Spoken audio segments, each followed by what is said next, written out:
Mini skirt और jeans में रेशमा और आलिया गले में वरमाला पहने संतोष और गौरव के साथ दरवाजे पर खड़ी हैं। क्या हम अंदर आ सकते हैं? ये नज़ारा देखकर गोदावरी के हाथों की पूजा की थाली छूटकर जमीन पर गिर जाती है। नहीं, ये क्या है गौरव और संतोष? पड़ गए ना सोच में कि भाई ये आखिर हो क्या रहा है? तो चलिए हम बताते हैं। एक गांव में गोदावरी अपने 2 जुड़वा बेटों, एक बेटी और पति एकलव्य के साथ रहती है। दोनों बेटों ने शहर में ही पढ़ाई की और अब नौकरी भी वहीं कर रहे हैं। उम्र शादी की हो चली थी, जिसके कारण आए दिन गोदावरी अपने बेटों के लिए लड़कियां देखती रहती।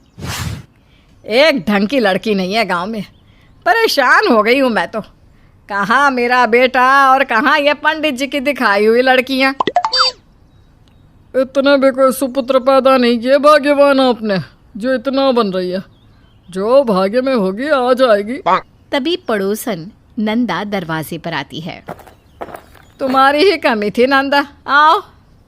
भगवान झूठ ना बुलवाए भाभी, पर आजकल बेटा शहर जो गया फिर शहर का होकर ही रहे क्या? वो अपने मिश्रा जी नहीं है क्या?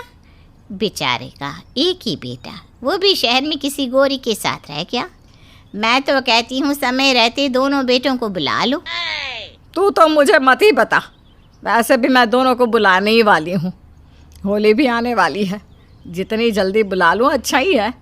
बड़े ऑफिस में छुट्टी कहाँ मिलती है, जल्दी बताना पड़ता है। तेरे जैसा नहीं, मुँह उठाया और चल दिया। एकलव्य काम पर चला जाता है और गोदावरी मंदिर। कुछ देर में गोदावरी मंदिर से लौटी कि क्या देखती है, दरवाजे पर एक लड़की मिनी स्कर्ट में और एक लड़की जींस में खड़ी है और उनके साथ गौरव और संतोष भी खड़े थे। क्या हम अंदर आ सकते हैं? नहीं, ये क्या है बेटा? तुम लोग और ये लड़कियां कौन है? तुम लोगों ने ये वरमाले क्यों पहने हैं? मैंने और संतोष ने रेशमा और आलिया से शादी कर ली है माँ। क्या भाभिया?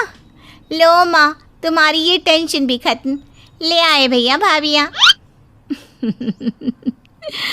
टूट गए बेचारी गोदावरी के सपने। अब और करती भी तो क्या, कोई और चारा भी तो नहीं था, इसलिए कर लिया उसने अपनी दोनों मॉडर्न बहुओं का स्वागत।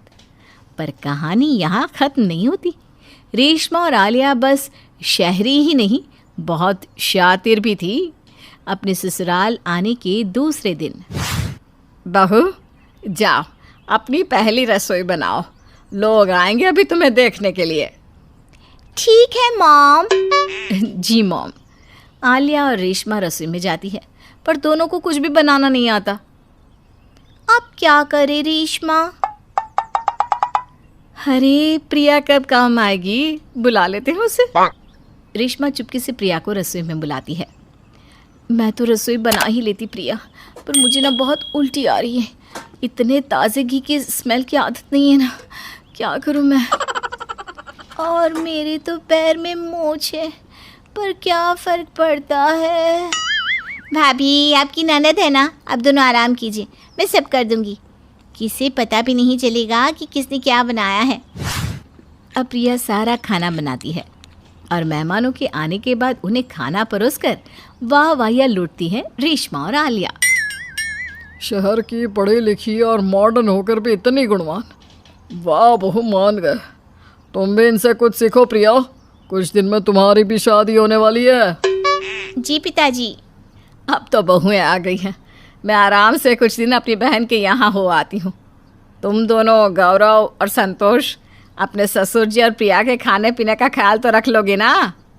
हाँ हाँ सासू माँ, झाड़ू पोछा कपड़ा सब आता है हमें। गोदावरी अपनी बहन के घर चली जाती है और आलिया और रेशमा सुबह 5 बजे का अलार्म लगाकर सो जाती हैं। सुबह अलार्म बजते ही दोनों झट से उठकर सीधा प्रिया के कमरे में पहुंच जाती है। प्रिया चलो घर की सफाई कर दो और पूजा भी कर देना। हाँ, माँ जी ने हमें तुम्हें सब सिखाने को कहा है। सारे काम तो हम ही कर लेते, पर शादी के पहले तुम सब सीख लो तो तुम्हें ही काम आएगा ना, इसलिए अब से नो कॉलेज। ठीक है भाभी, आप कहती हैं तो सही कहती होंगी। प्रिया दिन भर घर के सभी काम अकेले करती और एकलव्य और अपने पतियों के आते ही दोनों बहुएं झूठ मूठ का काम पर लग जाती और प्रिया को सोने भेज दिया करती। ये प्रिया एक भी काम नहीं करती, जब देखो आराम। ये नहीं कि भाभीयों की कुछ मदद कर दे। हाँ पिताजी, देख रहे हैं ना आप, जब से माँ गई है तब से बहुत कामचोर हो गई है ये। प्रिया ऐसे तो नहीं थी, पर ठीक है, कोई बात नहीं। एक रिश्ता आया हुआ है प्रिया के लिए। सोचा था कुछ दिन रुक जाओ, पर कल ही उन्हें घर पर बुला लेता हूँ। प्रिया की शादी की बात सुनकर दोनों बहुएं की हवाइयाँ उड़ जाती हैं। अरे रेशमा, प्रिया की शादी हो गई तो क्या होगा? हमारा काम कौन करेगा? कल आएंगे लड़के वाले, ऐसा तैयार करूंगी प्रिया को कि वो लोग दरवाजे से ही इनकार कर उल्टे पैर भाग जाएंगे। अगले दिन प्रिया नहाने जाती है। तुम्हारे कपड़े बिस्तर पर रख दिए हैं मैंने प्रिया, इन्हें ही पहनकर बाहर आना। लड़के वालों की खास फरमाइश है। कुछ देर में लड़के वाले आ जाते हैं और बाहर हॉल में बैठे घर के सभी लोगों से बात कर रहे होते हैं कि तभी बहुत ही टाइट शॉर्ट ड्रेस पहने, हाथ में चाय की ट्रे लिए प्रिया वहाँ आती है। हेलो। इतने टाइट ड्रेस में प्रिया मुश्किल से एक कदम भी नहीं चल पाती और चाय की ट्रे सीधा लड़के वालों पर गिरा देती है। तुम पागल हो क्या? ऐसे बेढंगे कपड़े और मुझ पर ही चाय गिरा दिया। अगर रिश्ता नहीं करना था तो हमें यहाँ बुलाकर हमारा मजाक क्यों बनाया आपने एकलव्य जी? लड़के वाले गुस्सा होकर रिश्ता तोड़कर वहाँ से चले जाते हैं। आलिया और रेशमा अपने मकसद में कामयाब हो जाती हैं। अब तो हद ही हो गई पापा। जब प्रिया ऐसे ड्रेस में कंफर्टेबल नहीं है तो क्यों पहना था ऐसा ड्रेस? गुस्से में गौरव, संतोष और एकलव्य प्रिया को डांट लगाकर अंदर कमरे में चले जाते हैं। तभी गौरव और संतोष अपनी पत्नियों से कुछ बात करने जैसे ही रसोई के बाहर पहुंचते हैं तो उन्हें कुछ सुनाई देता है। देखा कैसा रहा मेरा प्लान? हमारी काम वाली बाई फिर बदनाम हो गई। इसकी शादी अगर हो जाती तो कौन करता सारे काम? दिमाग के तो तेज है ही हम। मजा आ गया। आलिया तुम, रेशमा तुम, ये सब तुम दोनों कर रही थी और हम प्रिया को गलत समझते रहे। मैंने तुमसे ये उम्मीद नहीं की थी। मुझे ऐसी लड़की के साथ नहीं रहना जो मेरा घर जोड़ने की जगह तोड़े। मैं भी।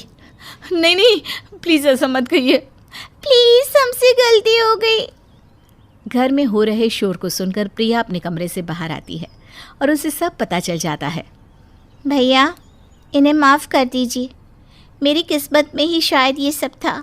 जिसके साथ तुम लोगों ने क्या कुछ नहीं किया, वो अब भी तुम लोगों का भला चाहती है। मुझे अपनी गलती का एहसास हो गया है प्रिया। तुम अब भी हमारे बारे में सोच रही हो। बहुत भोली हो तुम। हमने तुम्हारे भोलेपन का फ़ायदा उठाया। अब दोबारा कभी ऐसा नहीं करेंगे। आलिया और रेशमा को अपनी गलती का एहसास हो जाता है और दोनों प्रिया को अपनी बहन की तरह मानने लग जाती है और पूरा परिवार खुशी खुशी रहने लग जाता है।